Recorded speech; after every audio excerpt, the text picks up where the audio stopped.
Puttur APMC ರಸ್ತೆಯ underpass ಕಾಮಗಾರಿಗೆ ಗುದ್ದಲಿ ಪೂಜೆಯ ಚಾಲನೆ ಕಾರ್ಯಕ್ರಮವು ಮೇ 21ರಂದು ಪೂರ್ವಾಹ್ನ ನಡೆಯಲಿದೆ ಎಂದು ಪುತ್ತೂರು ಶಾಸಕ ಸಂಜೀವ ಮಠಂದೂರು ತಿಳಿಸಿದ್ದಾರೆ.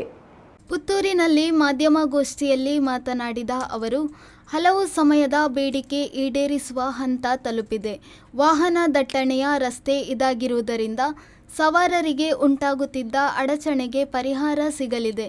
ನಮ್ಮ ಊರಿನವರೇ ಆದ ಡಿ.ವಿ. ಸದಾನಂದಗೌಡ ಅವರು ರೈಲ್ವೆ ಸಚಿವರಾಗಿದ್ದಾಗ ಮನವಿ ನೀಡಲಾಗಿತ್ತು.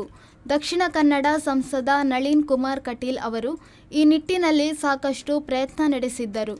ಎಲ್ಲರ ಪ್ರಯತ್ನಗಳು ಫಲ ನೀಡಿವೆ ಎಂದು ಹೇಳಿದರು. ಕಾಮಗಾರಿಯ ರೂಪಾಯಿ 11,56,00,000 ವೆಚ್ಚದಲ್ಲಿ ನಡೆಯಲಿದ್ದು, ಕೇಂದ್ರದ ರೈಲ್ವೆ ಇಲಾಖೆ ಹಾಗೂ ರಾಜ್ಯ ಸರ್ಕಾರ ಒಪ್ಪಂದ ಮಾಡಿಕೊಂಡಂತೆ 50-50 ಅನುಪಾತದಲ್ಲಿ ವೆಚ್ಚ ಭರಿಸಲಿದೆ.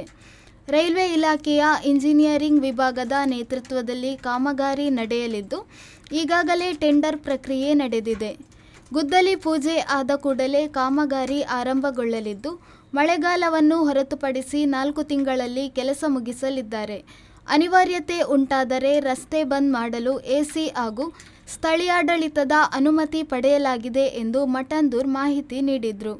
ಪುತ್ತೂರು ಎಪಿಎಂಸಿ ರಸ್ತೆ ಇವತ್ತು ಸರ್ವಋತು ರಸ್ತೆಯಾಗಿ ಮೂಡಿ ಬರಬೇಕಾದ್ರೆ ಅಲ್ಲಿರುವಂಥ ರೈಲ್ವೆ ಕ್ರಾಸಿಂಗನ್ನು ನಾವು ಇವತ್ತು ರೈಲ್ವೆ ಅಂಡರ್ ಬ್ರಿಡ್ಜ್ ಇಲ್ಲಂದರೆ ರೈಲ್ವೆ ಓವರ್ ಬ್ರಿಡ್ಜ್ ಮಾಡಬೇಕು ಅಂತೇಳಿ ನಾವು ರೈಲ್ವೆ ಮಂತ್ರಿಗಳಿಗೆ ಮತ್ತು ಕರ್ನಾಟಕ ಸರ್ಕಾರದ ಮುಖ್ಯಮಂತ್ರಿಗಳಿಗೆ ಸದಾನಂದಗೌಡರು ಮತ್ತು ನಳಿನ್ ಕುಮಾರ್ ಕಟೀಲ್ ಮುಖಾಂತರ ಬೇಡಿಕೆಯನ್ನಿಟ್ಟಾಗ ಸರ್ಕಾರ ಅದಕ್ಕೆ ಒಪ್ಪಿಗೆ ಕೊಟ್ಟು 11,56,00,000ದಲ್ಲಿ ಎಪಿಎಂಸಿ ರಸ್ತೆಗೆ ಅಂಡರ್ ಬ್ರಿಡ್ಜನ್ನು ಕೊಟ್ಟು ಅಂಡರ್ ಬ್ರಿಡ್ಜಿನ ಮುಖಾಂತರ ರಸ್ತೆ ಸರ್ವಋತು ರಸ್ತೆಯಾಗಿ ಮೂಡಿ ಬರಲಿಕ್ಕೆ ಇವತ್ತು ರೈಲ್ವೆ ಇಲಾಖೆ ಮತ್ತು ಕರ್ನಾಟಕ ಸರ್ಕಾರ ಅದಕ್ಕೆ ಕಾರಣಕರ್ತರಾಗಿದ್ದಾರೆ. ಅದಕ್ಕೆ ನಾನು ಪ್ರಥಮತ ನಮ್ಮ ಪ್ರಧಾನಮಂತ್ರಿಗಳು ಮತ್ತು ಮುಖ್ಯಮಂತ್ರಿಗಳಿಗೆ ಅಭಿನಂದನೆಯನ್ನು ಸಲ್ಲಿಸ್ತೇನೆ.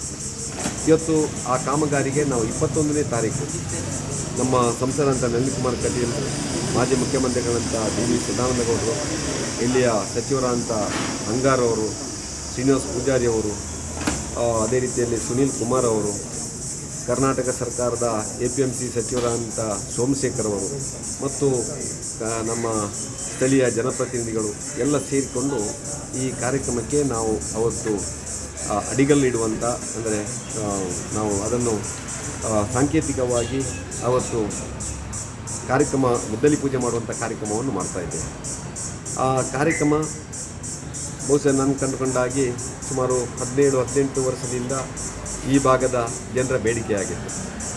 ಪ್ರತಿನಿತ್ಯ ಅಲ್ಲಿ ಒಂದಷ್ಟು ರಸ್ತೆ ಅಡೆತಡೆ ಆಗುವುದರಿಂದ ಆ ರೈಲು ಬರುವಾಗ, ರೈಲು ನಿಲುಗಡೆ ಆಗುವಾಗ ಸಮಸ್ಯೆ ಆಗುವುದರಿಂದ ಆಸ್ಪತ್ರೆಗೆ ಹೋಗುವವರು, ಎಪಿಎಂಸಿಗೆ ಬರುವವರು ಎಲ್ರಿಗೂ ಒಂದಷ್ಟು ಅನುಕೂಲ ಆಗ್ತಿತ್ತು. ಈ ಅನುಕೂಲತೆಯನ್ನು ಹೋಗಲಾಡಿಸಲಿಕ್ಕೆ ಇವತ್ತು ಶಾಶ್ವತವಾದಂಥ ಒಂದು ರೈಲ್ವೆ ಅಂಡರ್ ಬ್ರಿಡ್ಜನ್ನು ಮಾಡುವ ಮುಖಾಂತರ ನಮ್ಮ ಎಪಿಎಂಸಿ ಅಧ್ಯಕ್ಷರಂಥ ದಿನೇಶ್ ಮುದ್ದು ಅವರು, ಉಪಾಧ್ಯಕ್ಷರಂಥ ಮಂಜುನಾಥ್ ಅವರು, ಎಲ್ಲ ಸದಸ್ಯರು ಪೂರ್ತಿ ಸಹಕಾರ ಕೊಟ್ಟು ಬಹುಶಃ ಇದರ ಬಗ್ಗೆ 2-3 ವರ್ಷದಿಂದ ನಮ್ಮ ಭಾರತ ಸರ್ಕಾರ ಮತ್ತು ಕರ್ನಾಟಕ ಸರ್ಕಾರದ ಜೊತೆ ಮಾತುಕತೆ ಮಾಡಿ ಈ ಕಾರ್ಯಕ್ರಮವನ್ನು ಮಾಡಲಿಕ್ಕೆ ಕಾರಣಕರ್ತರಾಗಿದ್ದಾರೆ. ಅದರಿಂದ ಎಪಿಎಂಸಿ ಅಧ್ಯಕ್ಷರು, ಉಪಾಧ್ಯಕ್ಷರಿಗೂ ಅಭಿನಂದನೆಯನ್ನು ಸಲ್ಲಿಸ್ತಾ. ಪ್ರವೀಣ್, ವಿ4 ನ್ಯೂಸ್, ಪುತ್ತೂರು.